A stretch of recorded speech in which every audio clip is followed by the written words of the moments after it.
Hi everyone. I'm going to say happy Thursday today, and I'm going to say happy Easter to all of you.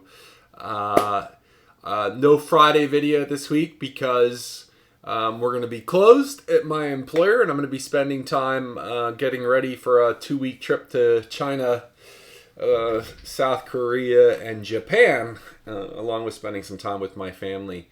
But today I wanted to talk about what this mysterious thing called the dark web is. Why am I talking about the dark web? Well, I've seen a number of posts in the last few days, and unfortunately I've had a number of conversations about the dark web over the course of the last few weeks. Some of those conversations led me to believe that there really is a fundamental misunderstanding of what the dark web is and what the dark web is not. So let's talk about it in sort of the most layman approach possible. And if you're super technical, this post is probably not for you. So what is the dark web? In its simplest form, the dark web is a part of the internet that isn't visible to normal search engines like Google. And it requires a special browser or special software to access the actual network. So that's really a simple description of what the dark web is. Dark web access is most commonly performed using an anonymizing browser called Tor. I'm not going to provide any links or anything here, but if you're interested in taking a peek, you can go out and find a Tor browser. And there are other dark webs or dark nets beyond Tor. There's ZeroNet, Tribler, the Invisible Internet Project, Riffle, Grams, and GNUnet, and I'm sure I'm missing some and that there are others out there, but just know that there are other projects. A really key point that I see mistaken all the time is that you're not just going to simply stumble upon the dark web without trying to get to the dark web. As I noted, you typically need an application or some form of service proxy to get to the dark web. There are some websites out there that will proxy traffic, but you will know that you're proxying traffic over to the dark web if you're using one of those services. So let's talk about what the dark web is and what the dark web isn't, right? Its most frequent association is with illegal activities because people believe that the dark web keeps users anonymous and they think that it's a safe place to conduct illegal or illicit business.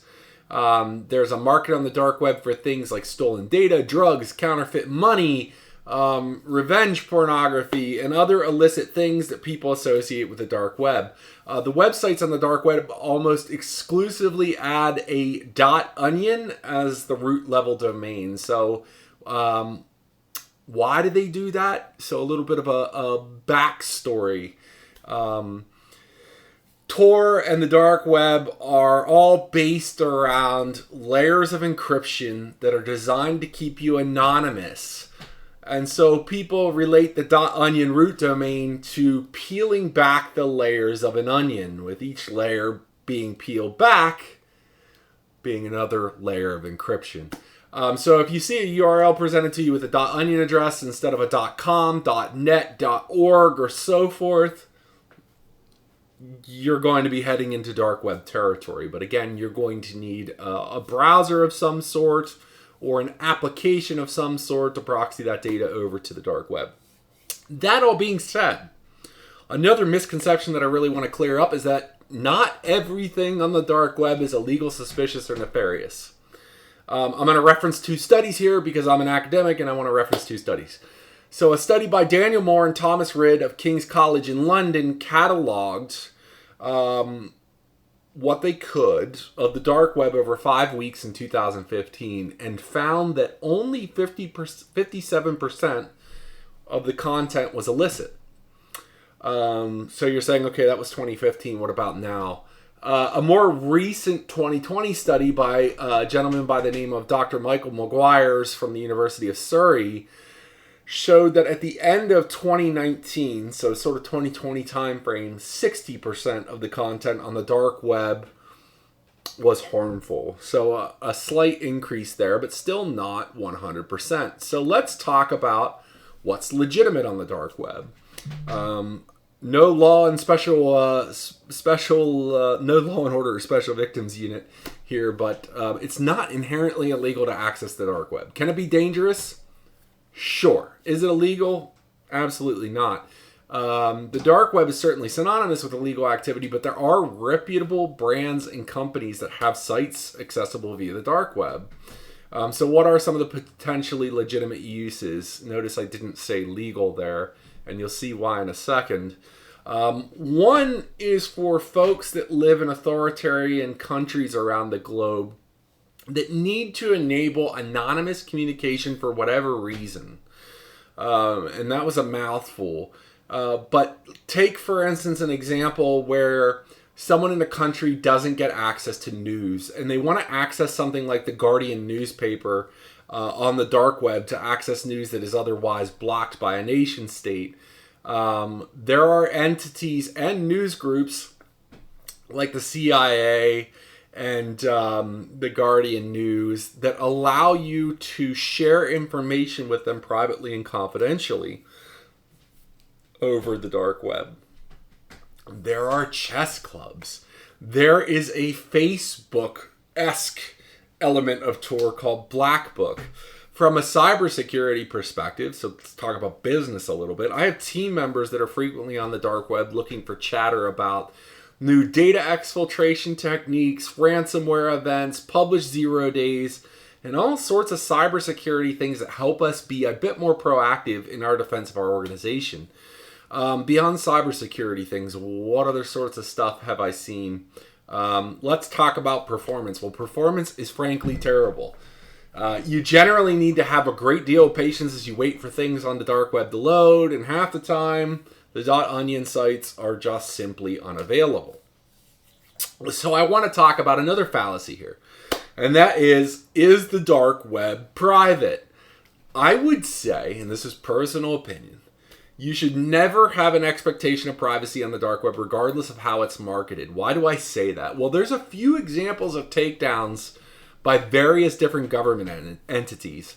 So, for instance, in 2013, a really famous site, Silk Road, was taken down. In the summer of 2017, law enforcement resources from around the globe took down another famous site called Alpha Bay. Alpha Bay was a drug trading community on Tor. So let's go more recent, because you would say, okay, well, with updates, it's certainly gotten more secure. No, not necessarily. In 2024, German authorities took down the Nemesis Market, which sold cybercrime and fraud-related products. And also in 2024, the administrator of a site called Incognito was arrested for narcotics sales on the dark web. He also had money laundering charges, and he had charges of selling contaminated and misbranded pharmaceuticals.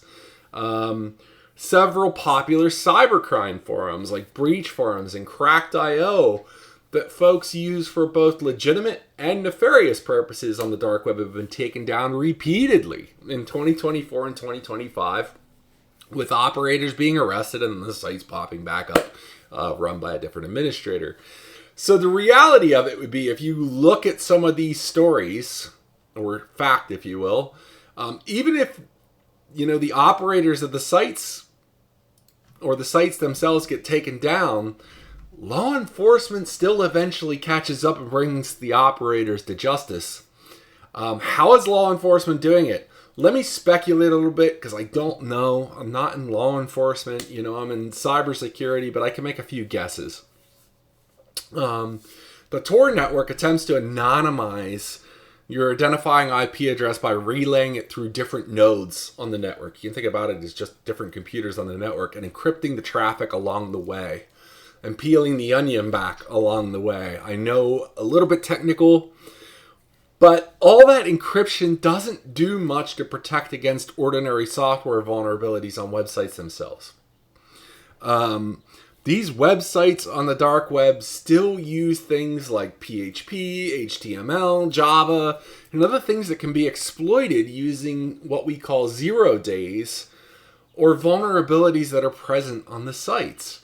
Dark web sites are also subject to what are called malicious exit nodes, or maybe you could call them a honeypot exit node, where things like SSL stripping attacks can occur, which again is very technical, but it just says that we're removing encryption for maybe ClearNet sites that are being browsed over Tor.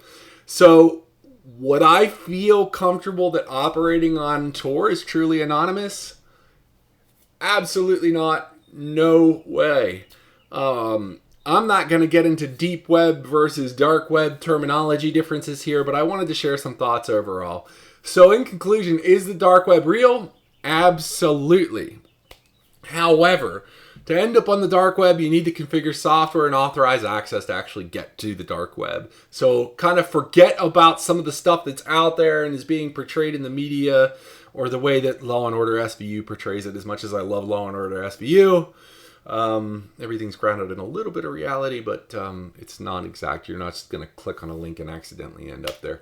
So those are my thoughts on the mystery of the dark web. Again, happy Easter to anybody that's celebrating Easter around the globe, and we will see you next week.